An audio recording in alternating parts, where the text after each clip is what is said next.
many of you have listened to the Head, Heart, and Boots podcast?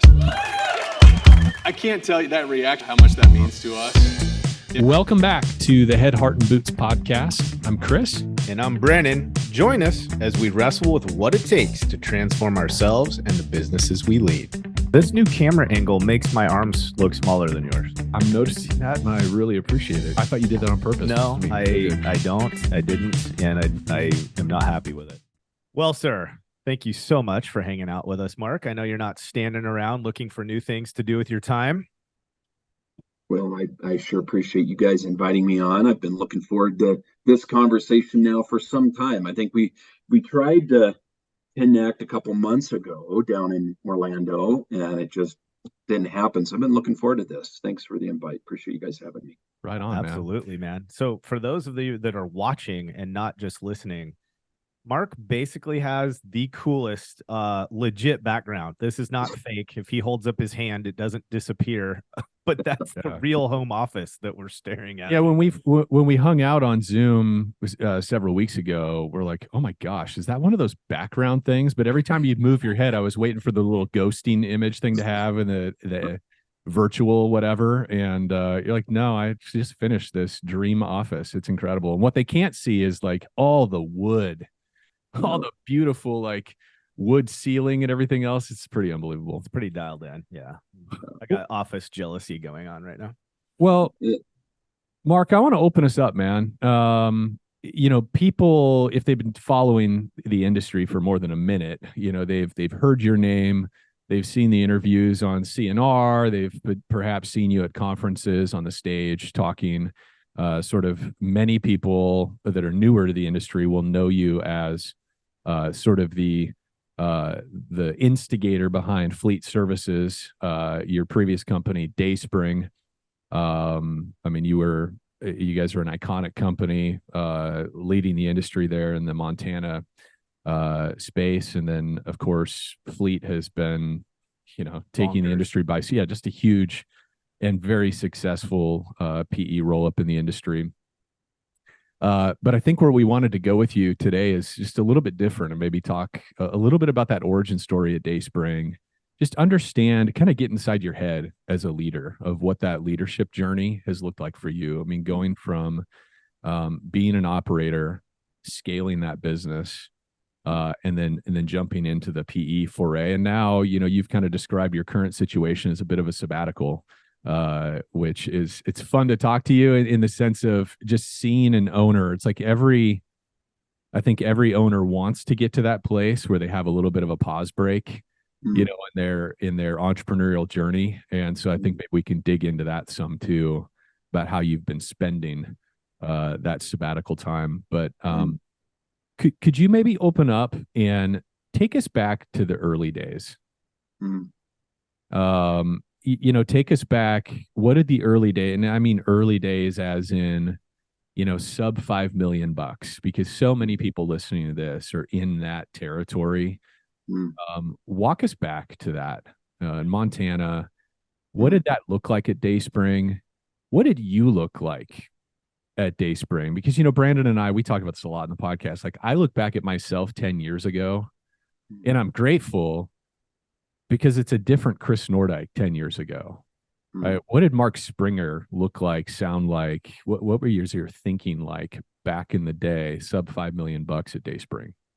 Well, that's a lot to unpackage, Chris. But, the thing about those days, when we think about the genesis of our organizations, the beginnings of our organizations, as you and I talked a little bit about this earlier, so much of what we become or what we are today is rooted in the choices that we made 10 years ago, 15 years ago, 20 years ago. And then, also just the people who've invested in us.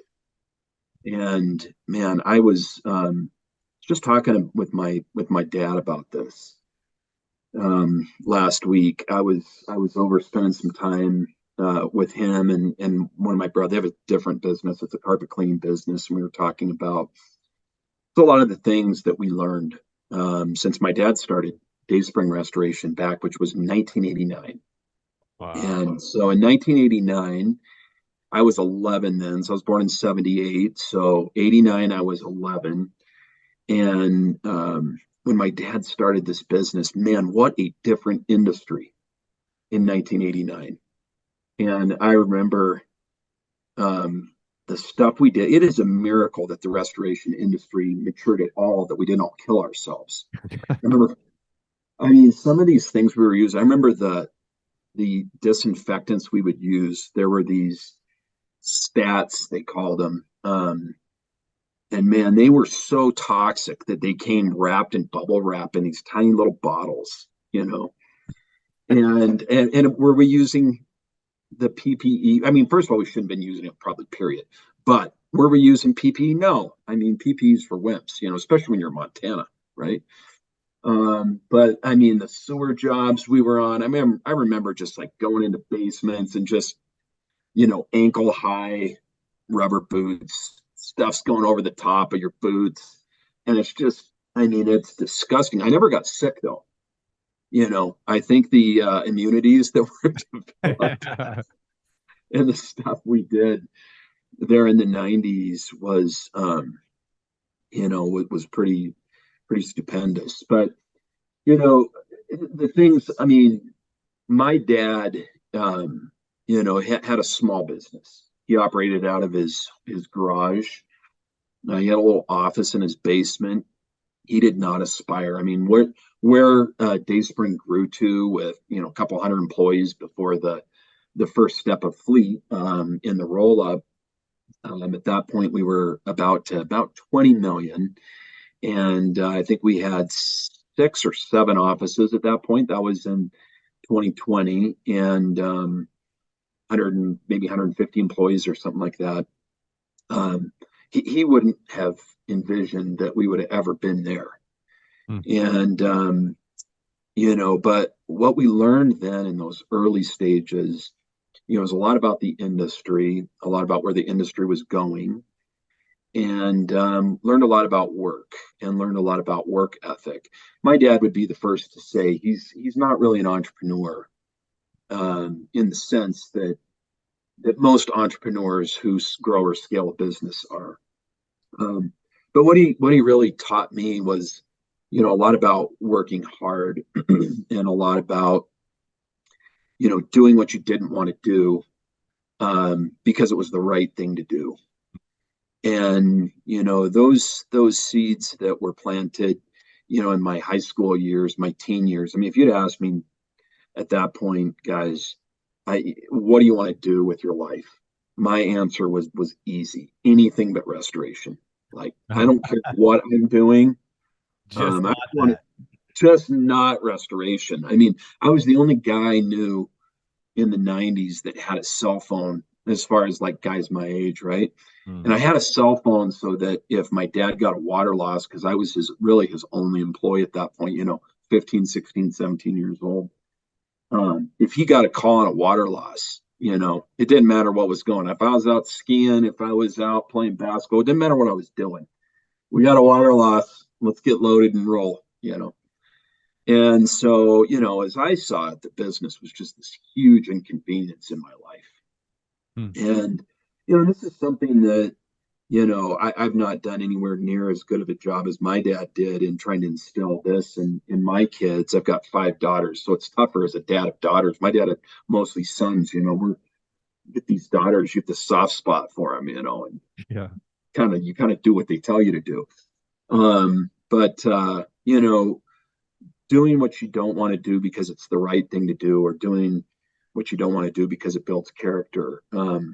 You know, making hard decisions because either they're the right things to do with the customer, they're the right things to do. You know, kind of the basis of all of our, you know, what we would describe as integrity. You know, what you're doing when no one else is watching. Yeah. I learned a lot of those lessons as a high schooler, working in people's homes unsupervised. You know, and not just around the things they had in their house. A lot of people in Montana have, you know, stupendous houses that are, you know, it's like their 3rd or 4th or 5th home, and, you know, they're loaded up with all kinds of worldly goods. Not only that, but just doing the right thing, as to the process we use, not cutting corners, Mm. Giving a full day's work for your employer, not stealing from your employer, but giving them 100% while you're working for them. And all these sort of things were like the beginnings of I think the things that ultimately shape us as business people, shape us as leaders, and sort of starts at the foundation for what ultimately becomes what we become, what we are. Yeah. What drove some of that? Like that, you talked about your dad's perspective on the business was kind of more that, homegrown small business kind of character. What spurred up in you like this idea of this could go further? We could take this somewhere. Yeah, What when did that initiated change? that? Yeah. Yeah, it's a good question. So when I was about in probably my junior-ish year of high school, I was again, I was so busy with like the beginning phases of running these really small teams. I mean, I might have a crew on a fire loss, two or three people, and they were part-time people. My dad's only full-time people were me and my brothers that worked in the company. They were all younger than me, so I got sort of the brunt of it. And there was the very early phases in the property restoration business of maturation starting to happen. So companies that were primarily carpet cleaning companies that were dabbling in restoration were starting to get a foothold. And it was really the early stages. I remember, Clyde Blackburn had at Dry's these marketing books he was starting to put out. There were these 3-ring binders for adjuster marketing, and they may have even come a little earlier than that, but they were starting to gain some momentum in the early 90s. And sort of this idea that there was a larger marketplace for property restoration than just the occasional carpet clean customer who called and said, hey, my basement has some water in it. I know you guys put water on the carpet to clean it and suck it back out. Can you guys come get the water out of my basement and put some of those fan things you guys have down there? It started to change.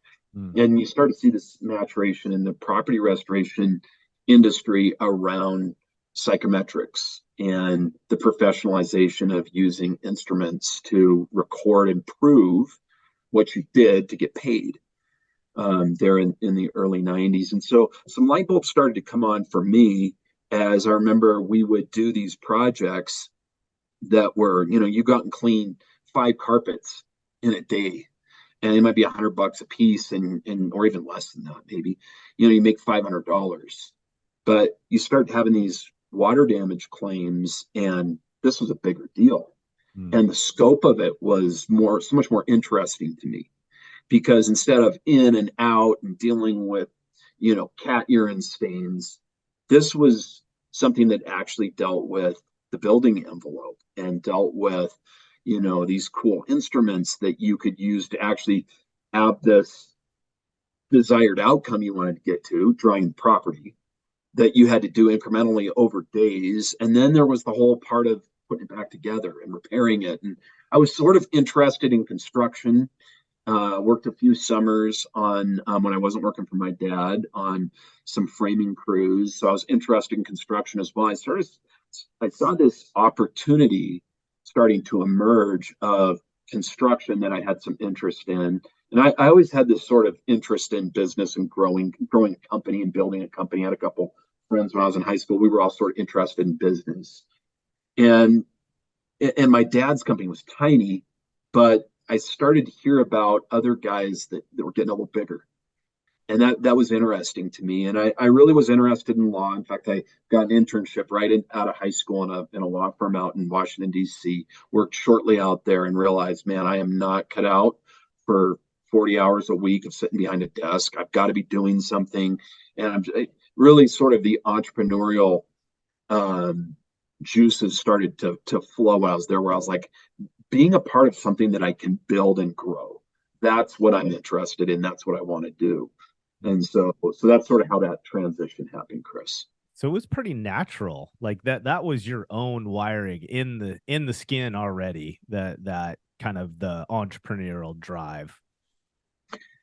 Yeah, I mean, I think God just sort of, I mean, wires us all different talents, different gifts, Yeah. and yeah, that was sort of the way He wired me was, to have an interest in growing things, and I was always interested in being able to achieve things with a team. Hmm. Went back to team sports in high school. This idea that we can always accomplish so much more as a team than we can as individuals. And so that was really interesting to me as well. And so those were kind of the early seeds. And Hmm. um, in the late '90s, then I went from being a part-time guy working part-time while I was going through school, to sort of, again, it was such a small business. I knew if I was going to go to school, if I was going to go to college, um, I was going to have to pay for that myself and work my way through college. I mean, my parents at that point didn't have any resources to do that. And as my dad had always told me, he said, if you ever want to be a part of this business as an owner, I'd welcome you to do that with me. And so after I got back from Northern Virginia, I remember having to sit down and talk with my dad. And he said, "All right, Dad, this business, while I was gone, it really struggled. And I mean, it was sort of not even viable at that point. I think the year I was gone, he did like 75,000 in revenue or Oh something like wow. that. Oh my. It was like nothing. And so it was, I was concerned about just my parents and their solvency and what they were going to do. And so I said, all right, if we're going to do this, though, like we got to put some real plans together. Like we need to build a business plan. We've got to get capital and access to capital. We've got to actually professionally market this business. We've got to develop the roles that we need to be successful. Because this could really be something. And he was all in for that. I think he was, initially I asked him, I said, what do you think this could be someday? And he was like, I think this business could support a couple families. I think that could happen. Hmm. And yeah, so supporting hundreds of families, that wouldn't have been in his That his wasn't on the cards. that wasn't a part of his vision there, but frankly it wouldn't even have been mine at that point. But each step of the journey opens these new dimensions that Uh, we have to tackle and master, if we're gonna grow. So For a lot of people listening, this is so great, man, because I think we have so many family businesses in this industry, mm, and the succession planning is so mm, difficult because oh it feels like it goes one of a few ways from what we've seen.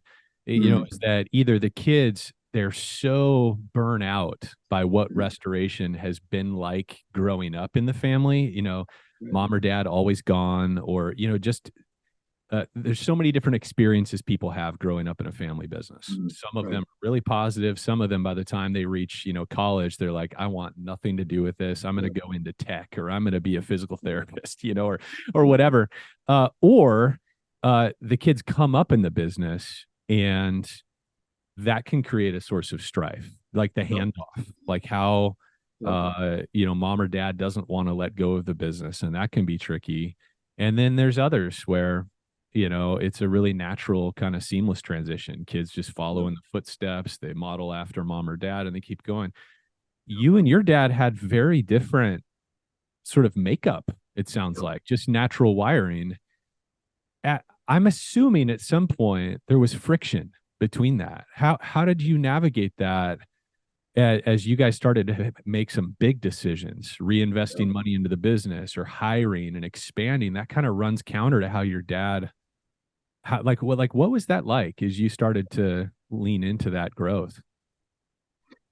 Yeah, very intuitive there, Chris. I suspect there was friction at some point. Oh yeah. Oh yeah. Totally. So, yeah, I mean, my dad is today one of my best friends, so I'm so thankful for that. Mm. But there was some tough sledding. Oh yeah. There was some of those seasons. Yeah, because if you're going to really grow and develop a business, man, it takes an incredible amount of work and a lot of risk and some providence along the way too.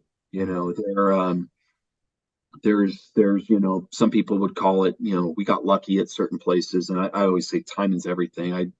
My personal belief is that God orchestrates those things. So, people are going to disagree with that. That's just how I see it. But there was some challenges there where Dad and I were at loggerheads, Mm. and we had some good people. Again, it's not just, sort of the decisions we make along the way, but also the people who invest in us along the way. And I was so blessed to have some great people that cared about us, cared about our family. And, this is one of the most, I think, important things for us in our journey as professionals and just as individuals is being open to and receiving criticism, receiving counsel when it doesn't feel good. Our pride can get in the way of those things so many times. And, there were times where I thought, man, I was doing the right thing. And I saw things so clearly. And sometimes I was wrong. I wasn't seeing things right. I wasn't seeing them clearly.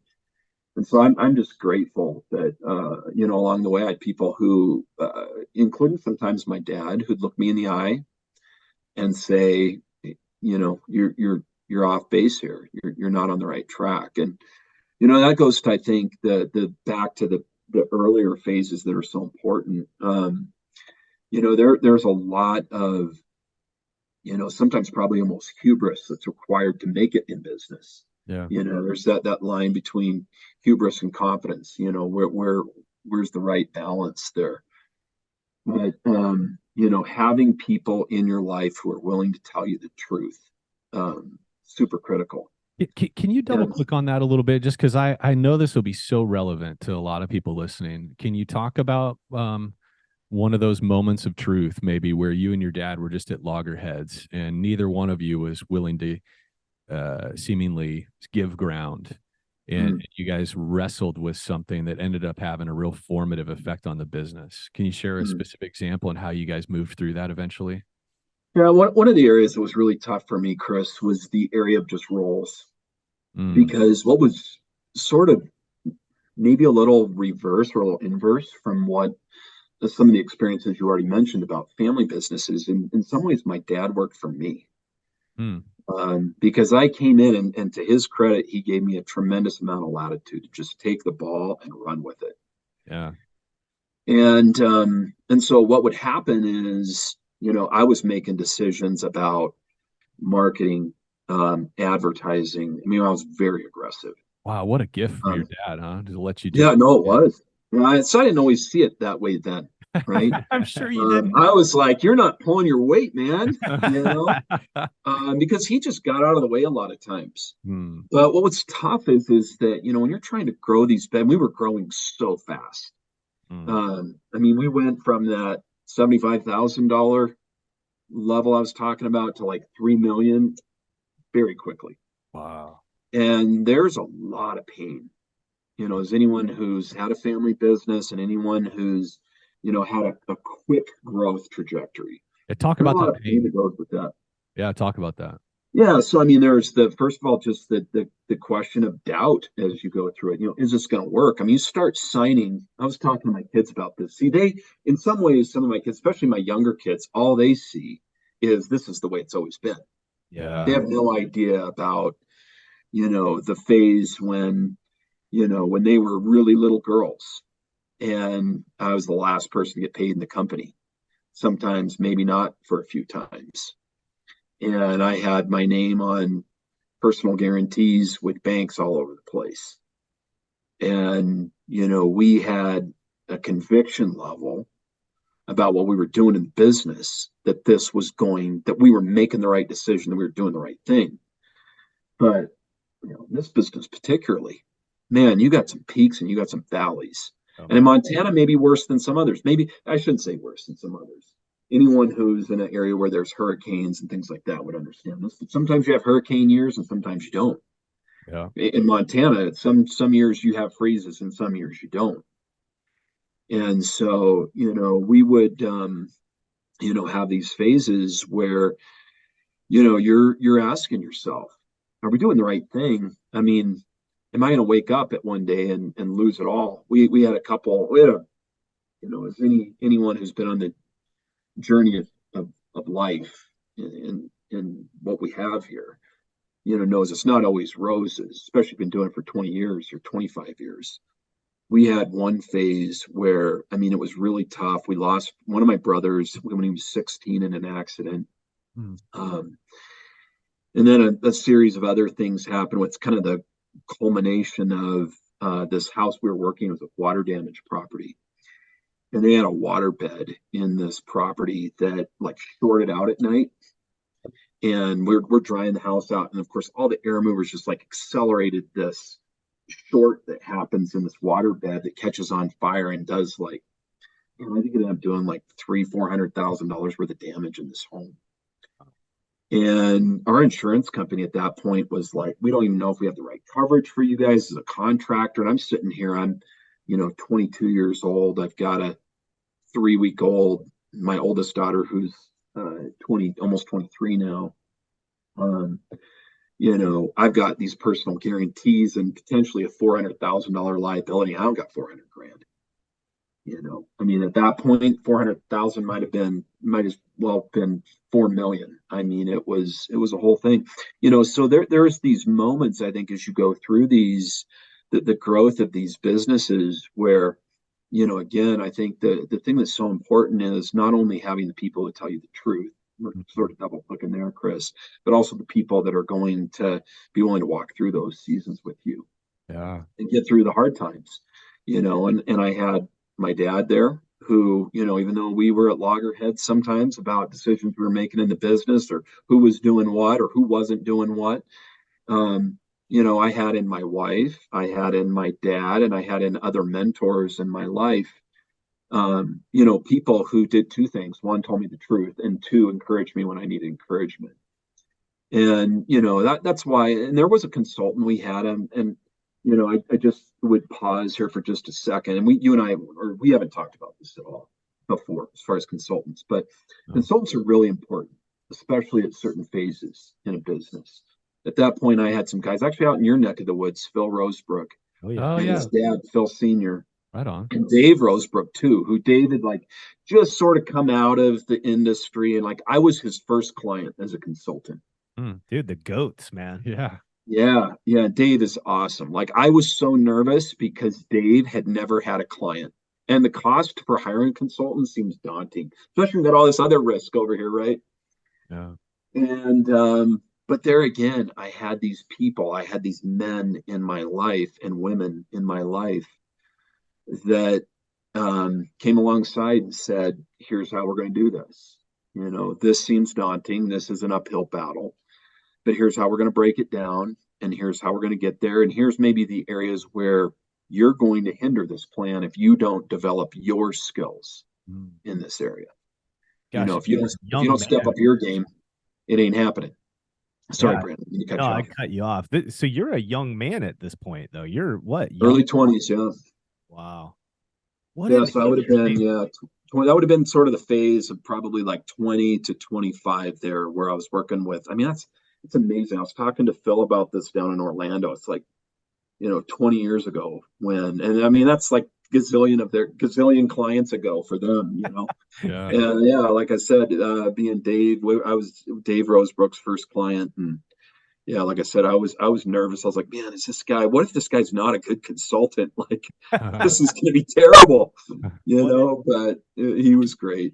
That's an interesting experience. Okay, so I got to ask this. It's kind of been burning this whole time is how has coming up in the industry that way, like how is that influencing the way that you're identifying and seeing potential leaders in your company? Because at the scale that you're at now, my gosh, that's like lifeblood to the system, right, for continued expansion. But young man, ultimately, and we've seen other examples of this where dad ends up or mom ends up taking kind of this doing posture while the son or daughter is expanding the business, kind of formalizing things.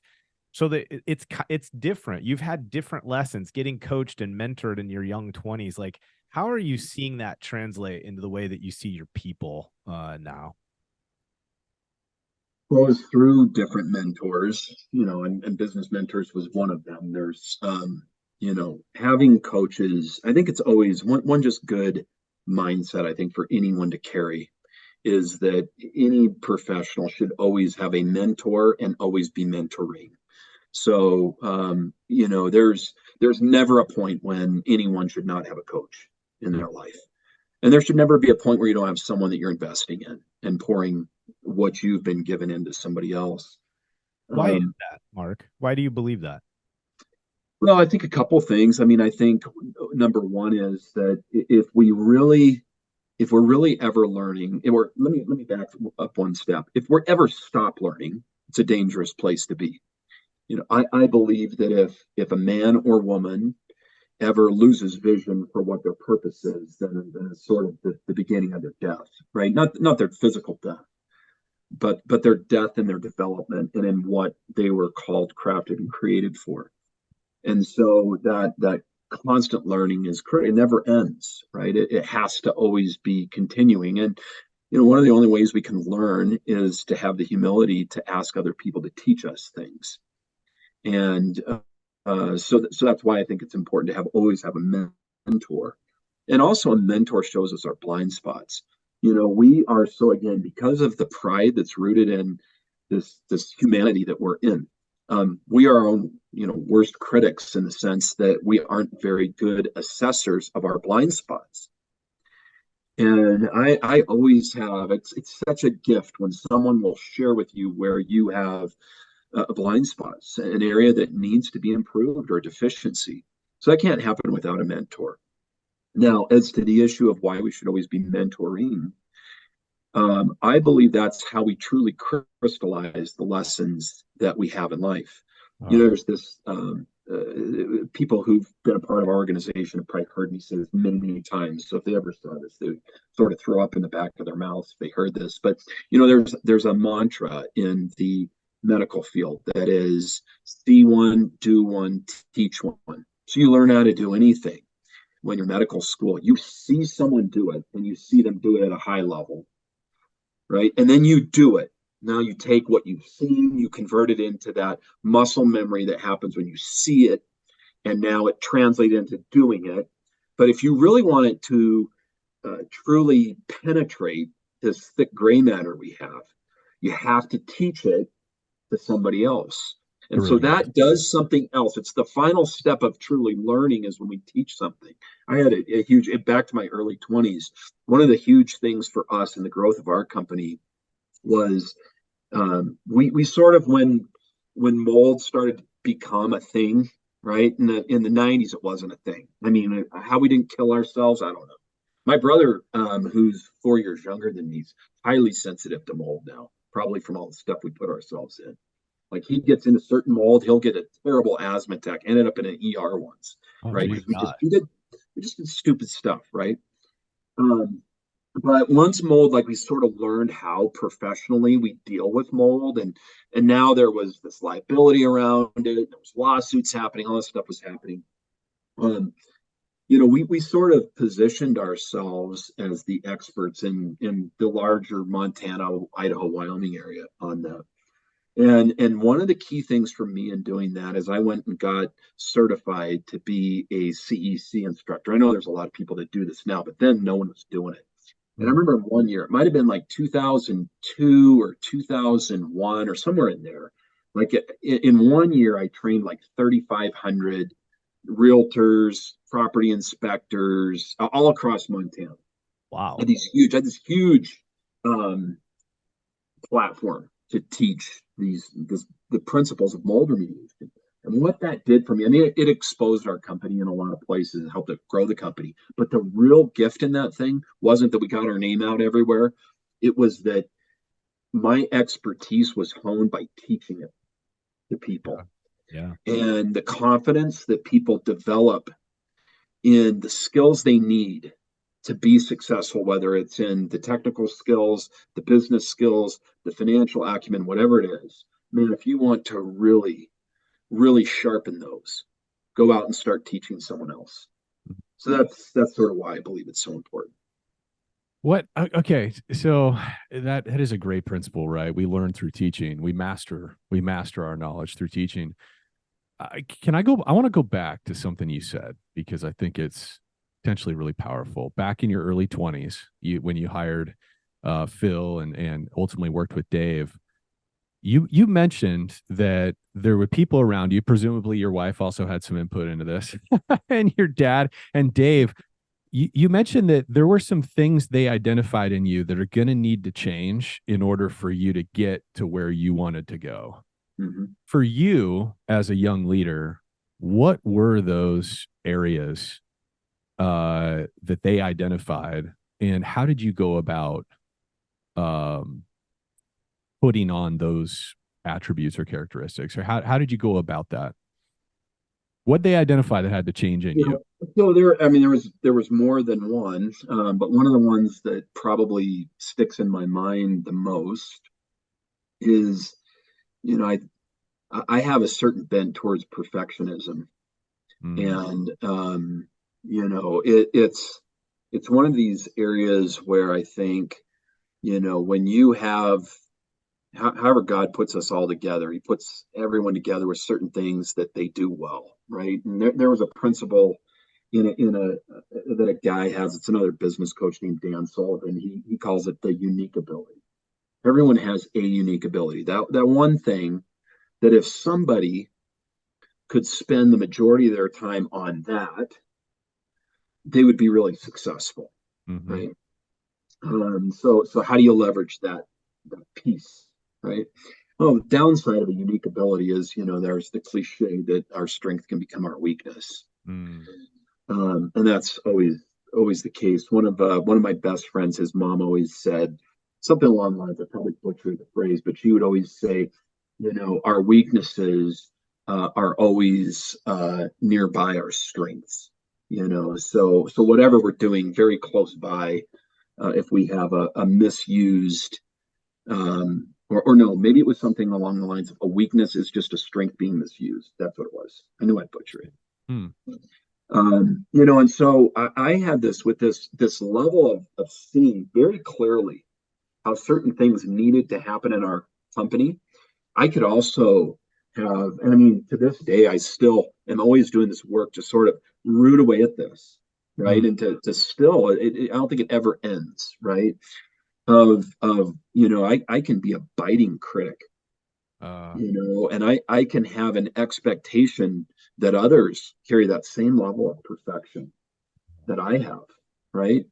And it can just demotivate people sometimes, and can really get in the way of the outcome that I want, that is right and important. But I can sometimes impact that, right? So being able to, a lot of times, and it happens with our kids, it happens with our spouses, it happens with our people on our team, whatever it is, right? We all have those areas where I think, again, we would just blow past it if somebody didn't have the guts just to be honest with us, and say, hey, that you're not getting the outcome uh, that you want, and it's important, and it's needed, unless you can deal with this, you know. And so I know my dad had, a number of different occasions where we just had to sort of have these, brutal heart to hearts where it sort of break down and, give me a play by play on maybe how I addressed a certain situation with someone who was maybe a superintendent or something like that in our organization, maybe even something I said to him. mm, Right. And so that drive, it's good, right? Without that drive, the company doesn't grow. yeah. But it's always this process. How do we polish and refine this? So these good things where we can get in our own way actually become what their potential is. I think the challenge is most people give up too early on it, right? They'll have these certain areas where they have a strength, but that strength's being misused, and because it gets them in trouble, they abandon it. And Yeah. that's sort of the greatest, you know, I guess, disappointment, Right.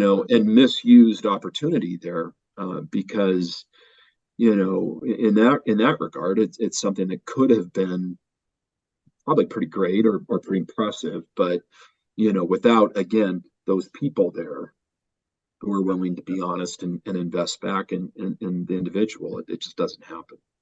But so we can become afraid of our strengths. That's right. Like, they That's a good way backfire to like put that. it.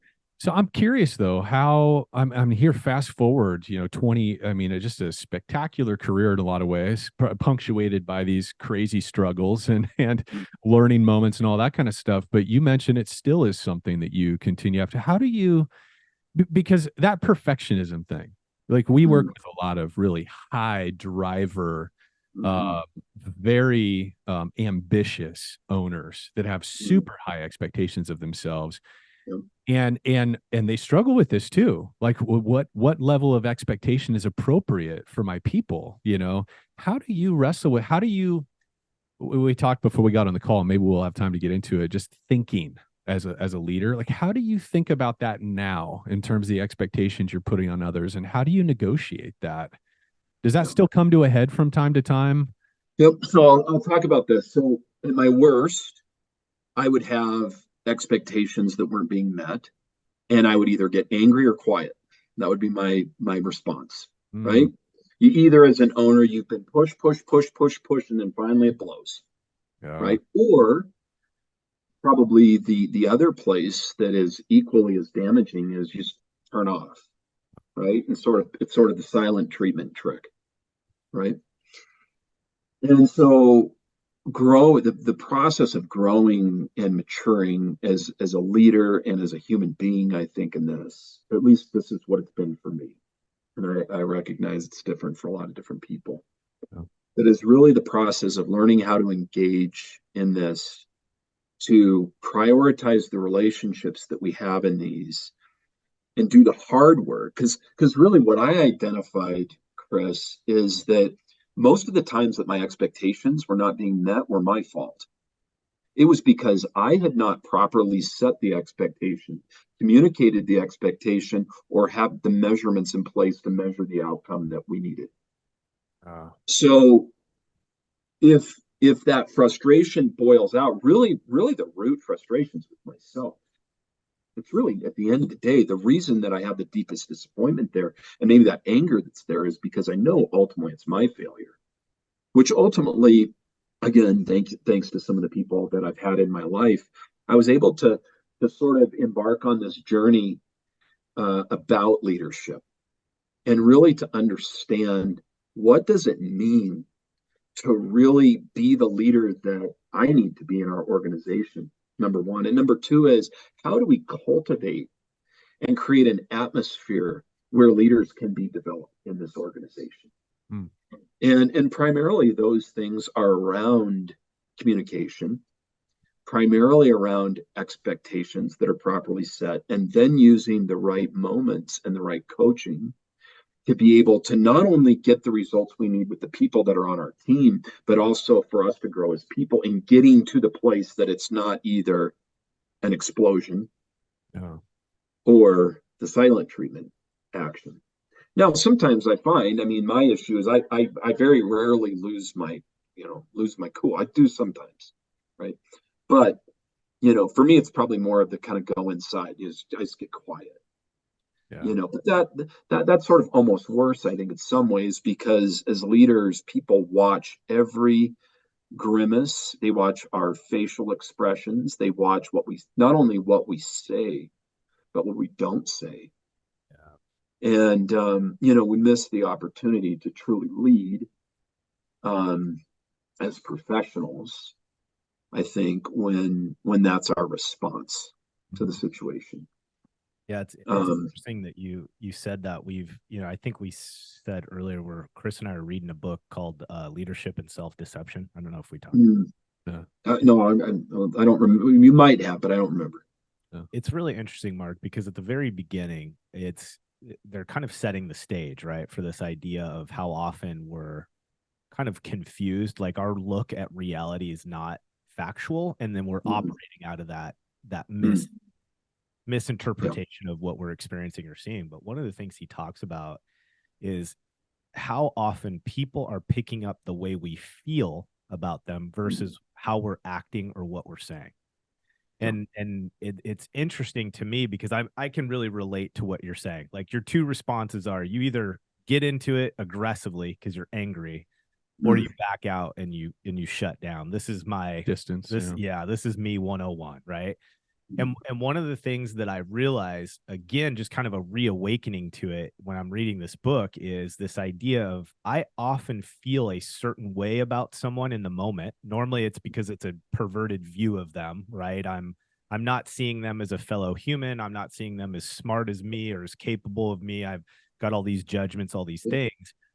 And then somehow I'm surprised by the fact that what I say or how I'm in quotes acting towards that person doesn't influence them nearly as much as how I'm actually feeling about them is. But I think I'm hiding it, right? I think I'm doing a good job of filtering. We think we're it playing or- nice, Yeah. or we're I don't know. We get in this headspace where we're just sort of dealing with them quietly, and yet all along, the way that they experience us, like They it know doesn't matter what we something's up. say. Yeah, like you talk about the body language, everything else, it's betraying what's really going on inside for us, right?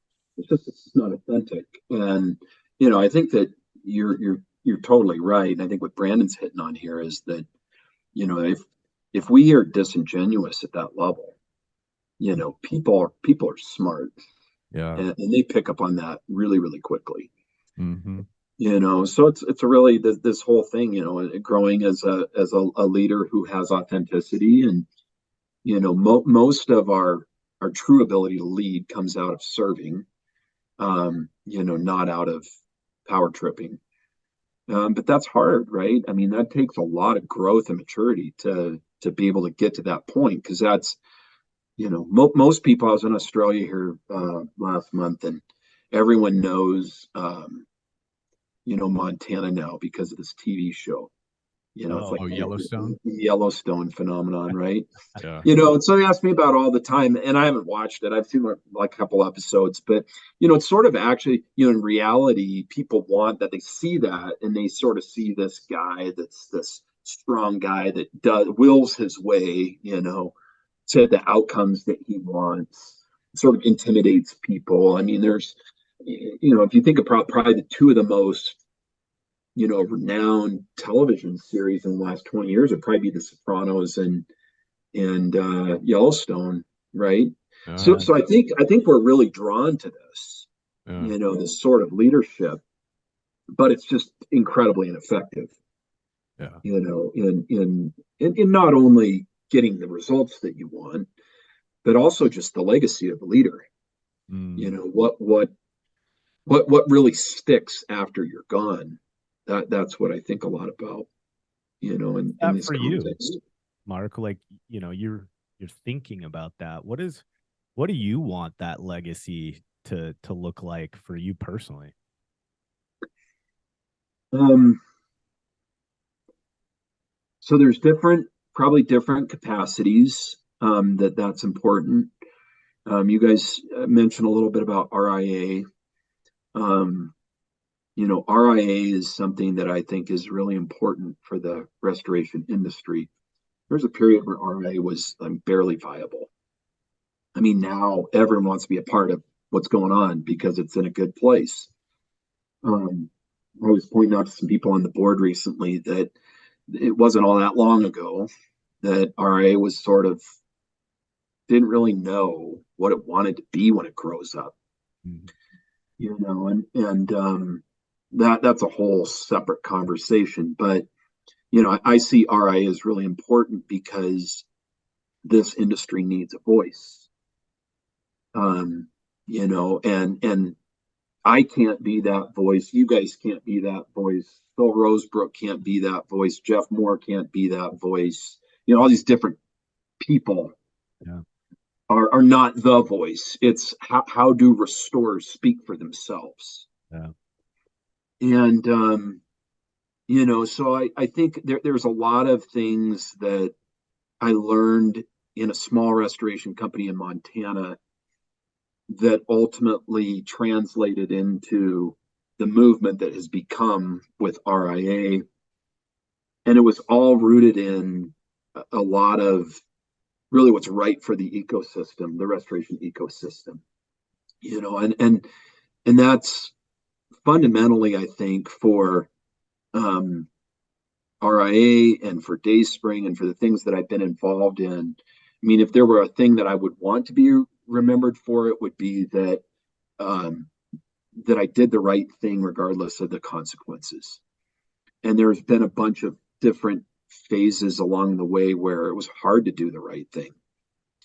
And ultimately at the end of the day, I mean, our integrity is a big piece of who we are as leaders.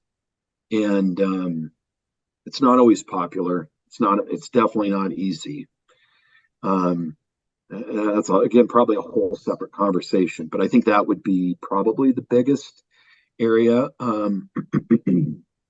that would be important. It's pretty global. Like there is something in you that's drawn to that more I guess bigger is maybe the easiest way to put it, right? There's always been kind of this piece in you, it seems like, at least what I'm picking up, of bigger. What's next? What's out there? What's possible? How do you balance that? Because I'm thinking from the perspective of, I've got a $5 million company. I have dreams and aspirations. I'm entrepreneurial, whatever the case may be. And there's some battle patience required to put the time and grade to develop the people, the relationships, the systems, the processes to make that a sustainable adventure, right? To create the legacy along with the scale. Yeah. What do you do from a discipline perspective or thinking time, or what is it like from a real utilitarian perspective? How do you balance that? How do you keep them in check? So I think strategy is, of course, one of the most important areas that a business can really master, or a leader can master, as to how it relates to where they're going to get to, right? And I think a very difficult piece of the property restoration industry is that being in an emergency business, you have so many things distracting you every day. I mean, whatever you set out to plan for a day is just goes all haywire so much, such a high percentage of the time. So I really think it comes down to two things if you're going to get there and if you're going to have the discipline for that. Number one is you have to have a strategic planning process that isn't an annual sit down and then we think about it again this time next year. But you have to have a process that has outside influence, particularly from outside the industry. One of the most important things for me in my career was having mentors, coaches, and advisors who are not part of the restoration industry. We have so much self-limiting thinking in this industry. And I needed to have not all voices. I mean, again, inside the industry, really, really important to have those voices. But you need to have some who are from the outside that say, why do you do that? Why is that important? Yeah. Why do you think that? Why don't you think that? Right? So the strategic planning process is really, really important, and it has to be revisited regularly. There's a million different ways to do this.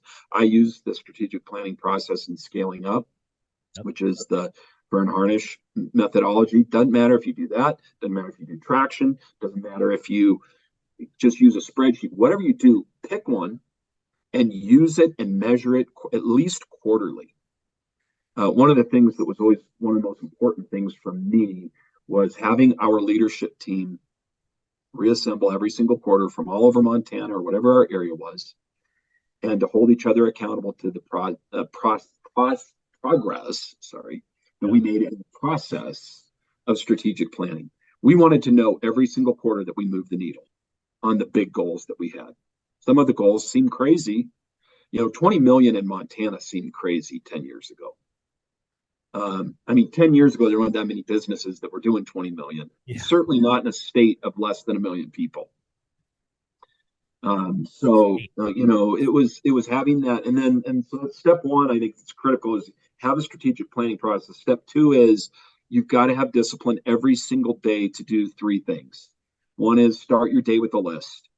What are the things that have to happen today for me to be successful and to move, maybe just tiny, tiny bit, but to move the needle. Number one. Number two, then to prioritize that list so that you make sure the most important things on that list happen. Number three is schedule those most important things. My goal was always, if I had my list, I would break it down. Again, there's a million ways you can do this. Priority A, B, and C on my list every single day. Those A's, when I ranked them, if I had A1, A2, and A3, I wanted to know that by 10 o'clock in the morning, I was pretty much off limits, but I was going to get those done before I moved on to all the other pressing parts of life. And then I was always able, at the end of the day, no matter how many things went completely sideways, to know I made progress today. Today was not a wasted day. So those two steps, I think, they were paramount for me, Brandon. And I think that anyone who can commit themselves to the rigor of doing that day in, day out will be they'll be blown away by the progress they make. Oh, that's Profound. awesome. I love it. That's great. Very Okay. applicable.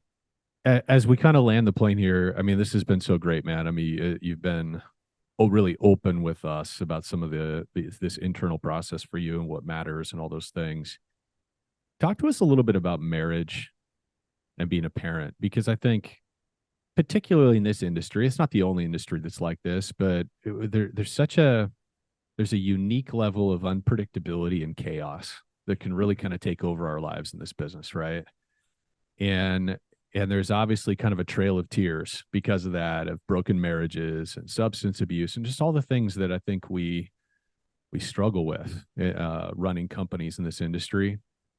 How have you, I mean, we haven't talked about, I don't know. I mean, you may have a really wonderful marriage or otherwise, but certainly the impression we have from you is that this balance in life is really important. How have you managed to build a marriage over the same period of time while you've been scaling companies?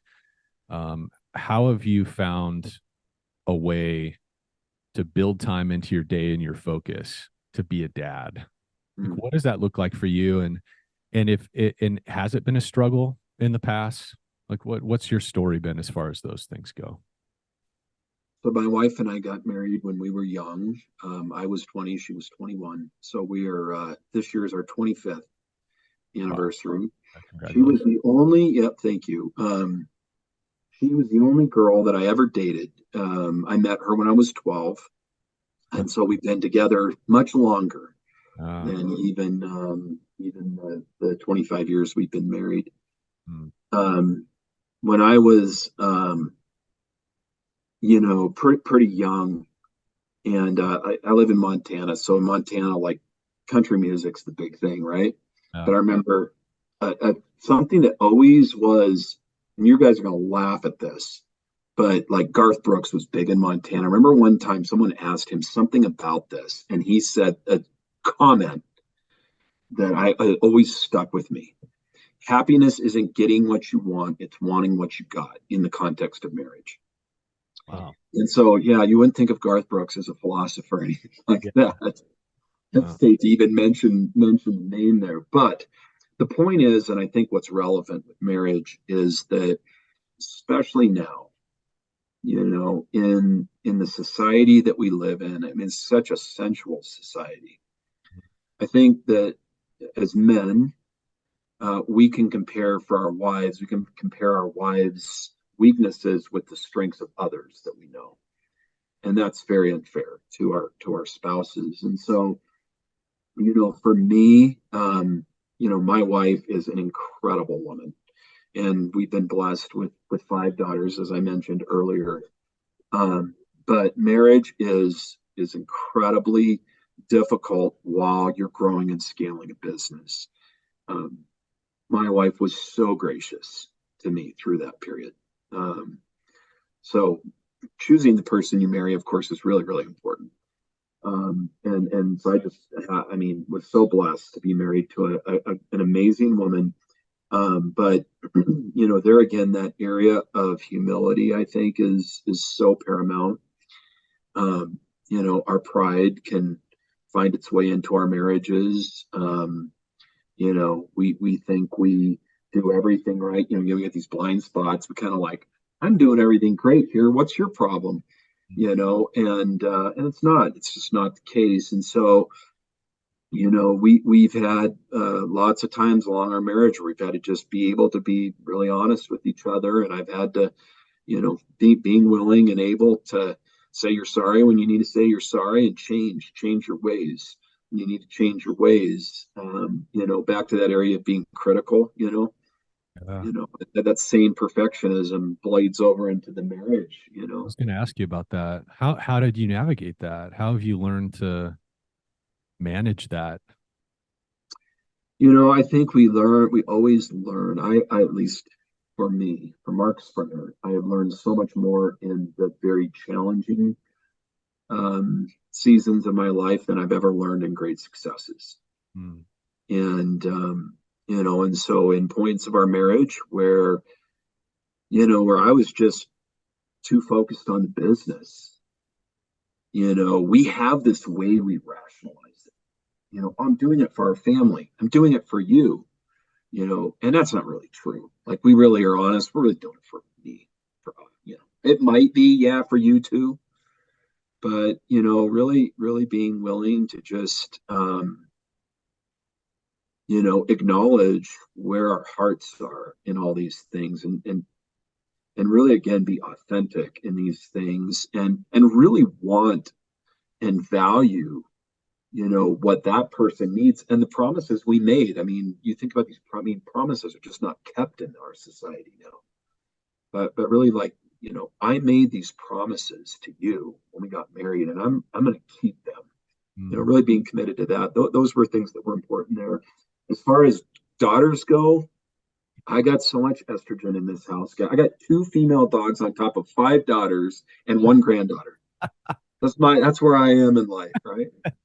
But one of the greatest things, back to those people who speak into our lives, one of the best books I've ever read is a book by a woman named Meg Meeker, who's a pediatrician. And anyone I've recommended, she owes me a commission at some point. Because I've literally sold hundreds of copies of her book for her, but she has a book called Strong Fathers, Strong Daughters.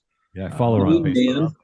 You familiar with her? Not most people haven't heard of it. That's a kudos to you for being familiar with that. But that book has been so helpful. It has saved my life with my daughters. And dads, you are the most important person in your daughter's life. If you're listening to this right now and you have your daughter, don't forget, especially when she's 14 years old, that you are the most important person in her life. And you may think that it's the opposite of that, but it's at that point you have to lean in. And one of the great things about having a family, all my girls have worked in my business. My oldest daughter's very successful business development. In fact, she's going to be working. Her husband, she's getting married in next month, and she'll be working now, not in Dayspring anymore. She's going to be working for Blue Sky next month down in Colorado. She's relocating. Her husband's a special forces medic, so or her husband to be. My second daughter's also in BD. She was a construction admin once upon a time. My third daughter's an office admin in the business. I've had all of them be able to work in the business. But just being intentional and purposeful about the time we spend with them is critical. Take them on business trips. I mean, I've taken all my girls on business trips. If you can have them work in the business, my rule was always you had to work out of the business for at least a season, right? You couldn't just have entitlement into the business. That is also a big problem. Yeah. But time with these girls is everything. Yeah. And sons too. But all I know is girls. That's all you know is the girl side of things. No, that's great, man. Well, listen, we're coming up on an hour or so here. Mark, this has been awesome, man. It's I feel like I've gotten to kind of see a different side of you, than we tend to see in the headlines and the CNR stuff and conferences. And I really appreciate you kind of opening up the kimono and sharing a little bit of kind of your personal life as you've grown as a leader and business guy. Where can we direct people right now to anything that you're involved in that we want to spotlight some attention on? I mean, obviously you're a huge advocate and believer in RIA and what we're trying to do there as an industry. Anything else that you want to draw attention to that's important in your life right now? It's a good question. I think within RIA specifically, it's really important that restorers of all sizes of companies are represented at RIA. There was a time, I mean, we've got all these big corporate members now. I mean, ATI and First On Site, Blue Sky, and ServPro. I mean, big, some cases multi-billion-dollar companies. At one point, it wasn't that way. We didn't have really any of the support of the major companies. And it's always been important to me that RIA continues to have its identity rooted in the growth of the independent restorer. And the only way that that can continue, the only way that can be perpetuated is if the independent restorers, first of all, become members and get involved. And just don't ever, I would encourage any restorers to not ever think or perceive that unless I'm a huge company, I'm not wanted here. Your voice is important. All of the roots and beginnings of the advocacy and government affairs effort that has become a huge thing, all of those were born out of the trials and tribulations that I had in the industry as a small independent restorer, fighting these very difficult battles all by myself. And really just my conviction that it shouldn't be that way. It shouldn't be this hard. So I would encourage people to get involved in that. And then, the second thing is just always, I don't have anywhere to necessarily just point people for this, but, this journey of how do I become a better leader is one that I just encourage anyone that's involved in their business and trying to grow it. If you want to grow your business, the success or failure of that is going to rise and fall on your capacity and capability as a leader. And unfortunately, it is not going to be with how you make great leaders in your company. It's going to be if you're going to become a great leader yourself. And that work is hard. It's vulnerable. It's painful often. It feels like in one step forward and 17 steps backwards. But that is going to affect all the areas of your life, not only who you are as a business leader, but it's going to impact how you are as a husband. It's going to impact how you are or a wife. It's going to impact how you are as a son or a daughter, how you are as a father or a mother. It's going to impact on how you are as a person in your community, as a baseball coach, as a teacher, as a guide to other people. And this is really my heart, is that we see so many lost people now. There's so much connectivity, all social media. I saw now Instagram started its own Twitter competition. I think it's called Threads or something like that. It's like, oh great, one more way that people can create an illusion of connection. Yeah, but nobody has people investing in them. So many of the young people come into our organization. We just ask them, what do you know about leadership? Who's invested in you? And very few people have had anyone invest in them. They come from broken families and broken lives. Yeah.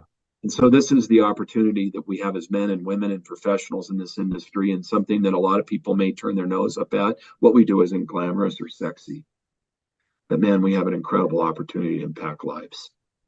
So seize those opportunities. I guess that would be the thing I would end on, Chris. I can't think of a more perfect ending. Yeah. Yeah. Thanks again, Mark. This has been really fun.